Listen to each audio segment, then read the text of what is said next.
Passons au niveau national, si vous le voulez bien. Vous revenez du Congrès des maires de France. Vous avez rencontré le président Macron. Quel est votre regard sur les 6 derniers mois ? C'est un regard teinté d'inquiétude. Je crois que les collectivités locales vont continuer à être mises en difficulté par la puissance publique d'État, tout particulièrement les communes, mais pas que, les régions et les départements et les intercommunalités également. On en est à notre 7e année, notre 7e année, dans un premier temps de stabilisation des dotations de l'État aux collectivités, puis de diminution régulière.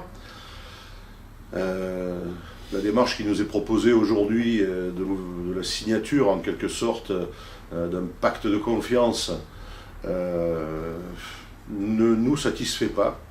Et je dirais tout maire de toute sensibilité confondue, sauf sûrement de rares exceptions. C'est même, à notre sens, une atteinte à ce que prévoit la Constitution, la libre administration des collectivités, puisque pour les plus importantes d'entre elles, nous allons devoir subir des contraintes de non-augmentation, ou du moins d'augmentation contenue à des tout petits pourcentages de l'ordre de 1,2% de nos coûts de fonctionnement, ce qui est strictement impossible à tenir au regard de l'augmentation du coût de la vie. Et si nous ne parvenons pas à cette réduction-là, nous serons sanctionnés par une aggravation de la baisse des dotations et des subventions de l'État. Moi, je considère que c'est pas un pacte et c'est pas de la confiance. Ça risque de nous contraindre à réduire l'offre de services publics communal.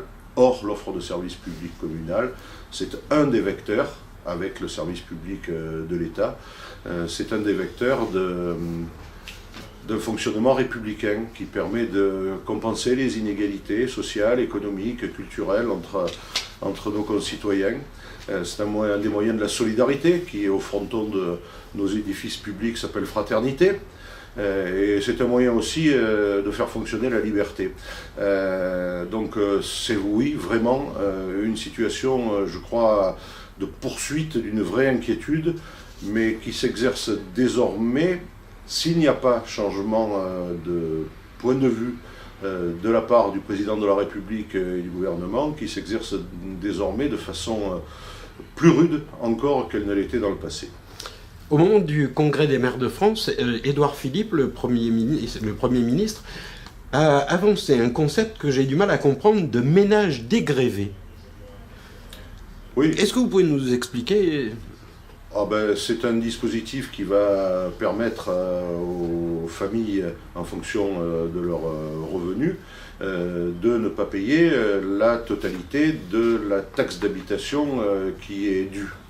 Alors ce n'est pas une exonération, puisque elle disparaît. Il faudra bien tout de même que la taxe d'habitation, enfin le montant dû pour la taxe d'habitation arrive dans les caisses communales. Alors là, ça se deviendrait absolument catastrophique comme situation.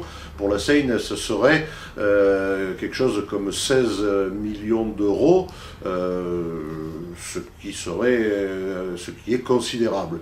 Alors donc l'État s'est engagé à payer à la place des ménages dégrévés ce qu'ils auraient dû payer en le lissant sur ce dégrèvement sur 3 années.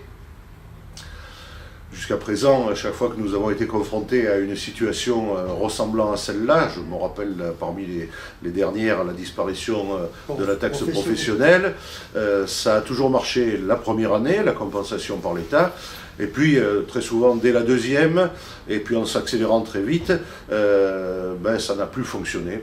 Résultat, alors qu'on a un impôt local. C'est là que je dis aussi qu'il y a un problème de libre administration des collectivités locales, alors qu'on a un impôt dont le taux est fixé par les collectivités.